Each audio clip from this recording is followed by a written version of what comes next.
All right, I'm going to tell you a little short story about Diego the dog. He's got a one-track mind, and you're looking at it. I swear he's going to keep on doing this till my arm is ready to fall off. Now, there you go. And that there is Diego the dog's master, and he's Michael Becker, my neighbor.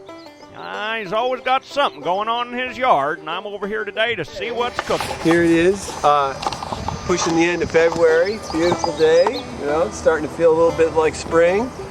What we've got are blueberries that have been in the ground for a couple years.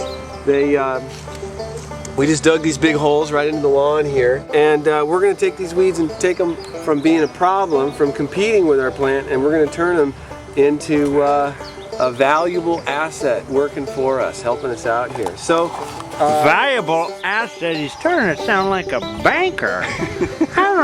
Yeah, that's me, Edward Johnson. My friends call me Ed, and I'm not looking too good here today, but I'm here to teach old Mikey a thing or two about gardening. He doesn't know it yet.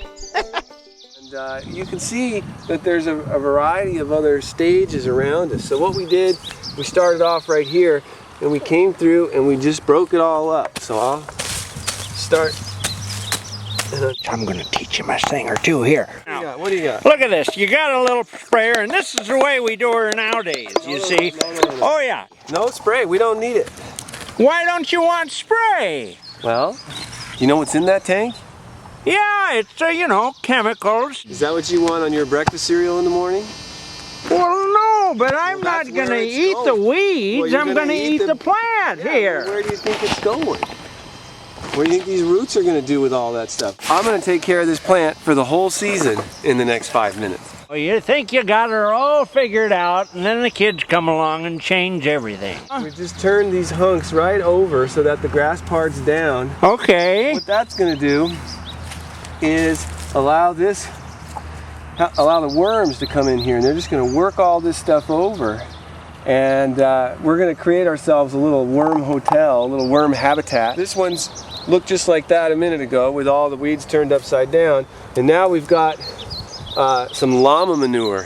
Llama manure. These new age farmers, you know, it's just gotten out of hand. Well, the nice thing about llama manure is just the way that their stomach works. They actually digest stuff pretty far in the process, and it doesn't end up being so hot as you hear about some manure being, that it doesn't burn the plant, so you can use it just straight away. You got a lot of trash over here, Mike. Yeah. You got to clean up your trash. Why don't you let me grab this, and here I'll help you clean these up. Hold on, just one second. What are you doing? So what we're doing here is we're building the worm layer.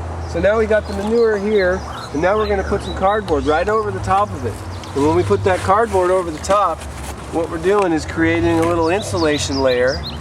And as this cardboard starts to decompose, worms really like to work through this stuff.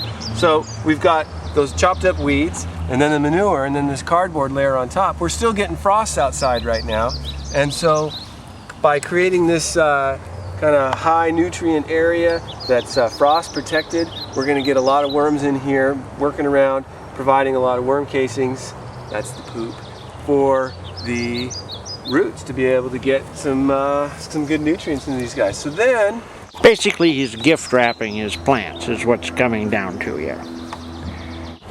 Over the top of the cardboard, we put a little bit of finished compost to help hold it down. And so as all this begins to degrade, what we're doing is we're just really increasing this pocket of fertility right around the root base. So the next step that we'll do, and here's a finished, ready to go blueberry for the season, we'll put these wood chips right on the top. And when we put these wood chips on, what ends up happening is makes for a great moisture bank, and so it keeps the roots cool, holds on to lots of moisture, and then also as these decompose, blueberries are acid loving, and it's going to leach down and again add to the fertility and growth rate of these blueberries. So we've decreased competition from the grass, we've increased the soil fertility, and we've taken care of the moisture content by making this big bank here. It's kind of like a forest floor, big thick duff layer. And people call me an old duffer. I don't know whether that has anything to do with this or not. So this is going to hold on to a whole bunch of moisture for us. And then also, when we come in to take care of this summer, if we're going to mow or weed eat or any of these areas like that, we don't have to worry about hitting our plants. They've got plenty of protection around them.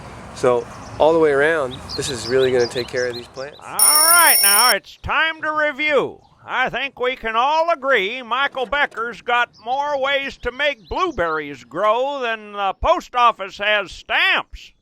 But my memory's getting a little fuzzy. I'm going to need to review these stages. So here we go. Help me out here.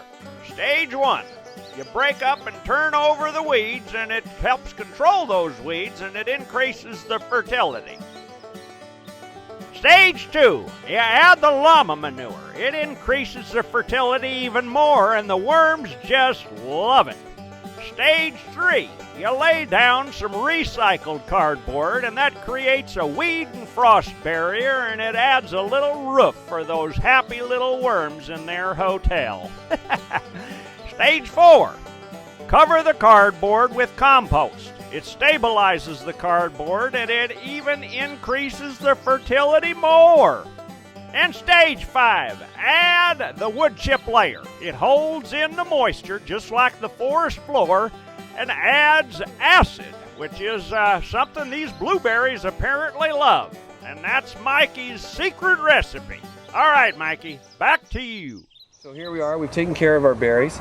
We've made sure that they're going to do great things this summer, and we're making sure that it's something that we want to eat. We don't have any chemicals in our land. Our kids are able to play around here, dogs able to run through, kitties or whatever, birds can stop by, and the whole place is just getting healthier. Sounds like kind of a hippie farm to me, but all right, you sound like you got a point, and I'm going to let you roll with this for a couple of weeks, but I'm coming back to check on you, and there better be some worms under there. Oh, we'll find lots of them. Okay. Look forward to seeing you back here. All right, okay. Let's get to work and quit your jabbering. Let's get something done. All right.